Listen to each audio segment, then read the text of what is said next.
Setiap kali ada pemilu, dari tingkat desa sampai pilpres, ada satu penyakit lama yang selalu kambuh. Politik, uang. Ini bukan cuma masalah kecil di pinggiran, tapi sudah jadi akar yang merusak demokrasi kita.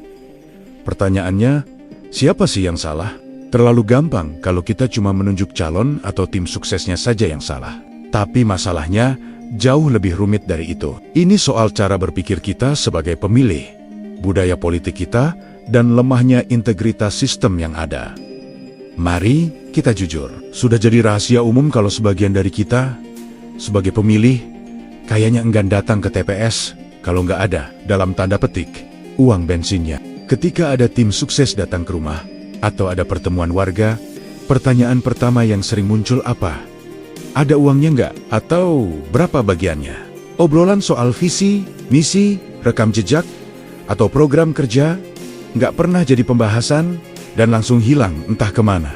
Masyarakat seakan tidak pernah peduli rekam jejak si calon baik atau buruk. Visi dan misinya apa? Program kerjanya jika terpilih bagaimana? Semuanya seakan menjadi tidak penting dibandingkan nominal uang. Pilihan kita ditentukan oleh selembar dua lembar uang di dalam amplop, bukan oleh masa depan kita bersama untuk 5 tahun ke depan. Nah, ketika seorang calon akhirnya terpilih karena bagi-bagi uang, apa yang bisa kita harapkan dari dia? Kalau kita sebagai pemilih saja memilih karena uang, maka jangan kaget kalau pemimpin yang terpilih nanti juga akan menilai segala sesuatu dengan uang. Kebijakan publik diukur untung ruginya. Proyek pemerintah jadi ajang cari untung pribadi. Bahkan pelayanan dasar seperti bikin KTP atau urus surat tanah bisa jadi ada biaya silumannya. Dari sinilah lahir lingkaran setan yang susah banget kita putus. Pemimpin korup lahir dari pemilih yang pragmatis. Ini bukan masalah sistem semata.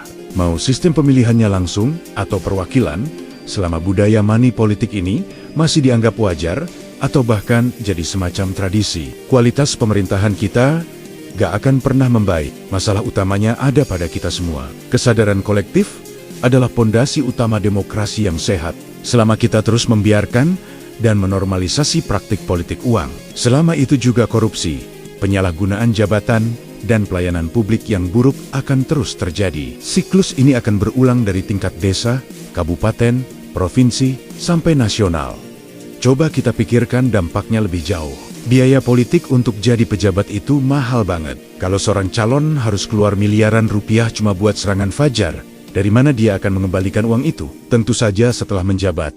Caranya bisa dengan markup anggaran proyek, memprioritaskan proyek yang ada komisinya, jual beli jabatan di dinas-dinas, atau bahkan mengabaikan kepentingan rakyat kecil karena tidak ada keuntungan finansialnya. Pada akhirnya yang jadi korban adalah kita semua. Jalanan rusak nggak diperbaiki, sekolah roboh dibiarkan, layanan kesehatan jadi mahal dan sulit diakses. Semuanya diabaikan. Atau bisa jadi jalanan rusak, sekolah yang roboh, layanan kesehatan dan lain sebagainya akan diperbaiki jika proyeknya mengandung nilai keuntungan finansial bagi si pemimpin. Semua terjadi karena pemimpinnya sibuk hitung-hitungan untuk bisa balik modal. Dalam ilmu politik, ini disebut lingkaran setan atau vicious cycle. Mari kita urutkan. Pertama, pemilih menganggap uang lebih penting dari program. Kedua, calon yang punya uang banyak lebih punya peluang untuk menang. Sebaliknya, calon yang kompatibel tapi tidak punya uang cenderung akan diabaikan.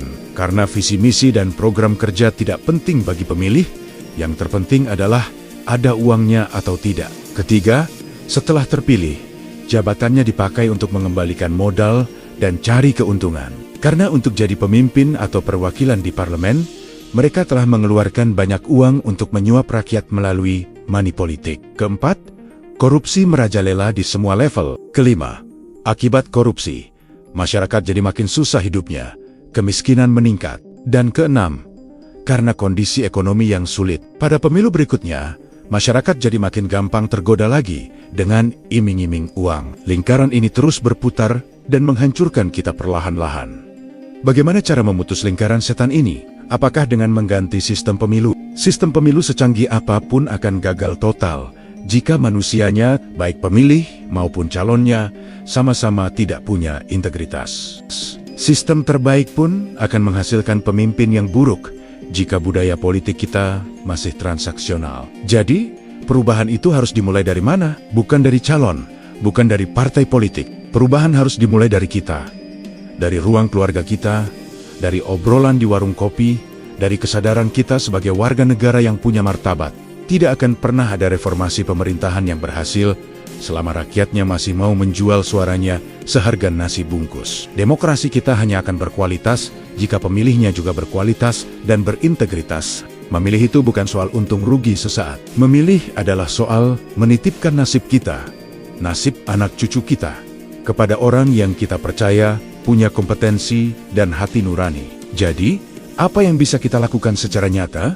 Pertama, edukasi, mulai dari diri sendiri, keluarga, dan lingkungan terdekat. Jelaskan bahaya politik uang. Katakan dengan tegas bahwa suara kita tidak untuk dijual.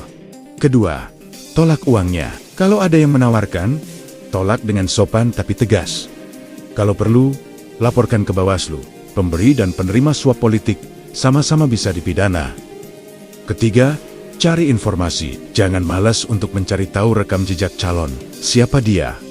Apa yang sudah pernah dia lakukan? Apa programnya realistis? Gunakan internet dan media sosial untuk hal-hal yang positif seperti ini. Saatnya kita melawan politik uang secara bersama-sama. Ini adalah perjuangan kita untuk masa depan bangsa yang lebih baik. Demi anak cucu kita yang berhak mendapatkan pelayanan publik yang layak, pendidikan yang berkualitas, dan pemerintahan yang bersih. Mari kita tunjukkan bahwa suara rakyat Indonesia tidak semurah itu. Pilihlah dengan akal sehat dan hati nurani, bukan dengan amplop. Terima kasih sudah menonton sampai akhir. Jika kamu setuju bahwa politik uang harus kita lawan, bagikan video ini ke teman-teman dan keluargamu. Jangan lupa like dan subscribe channel Gubris TV agar kita bisa terus belajar bersama. Sampai jumpa di video berikutnya. Jika Anda suka dengan konten seperti ini, bantu saya untuk subscribe channel ini, like, share, dan komen, agar kami bisa berkembang dan memberikan informasi-informasi menarik kepada Anda. And see you again in our next videos.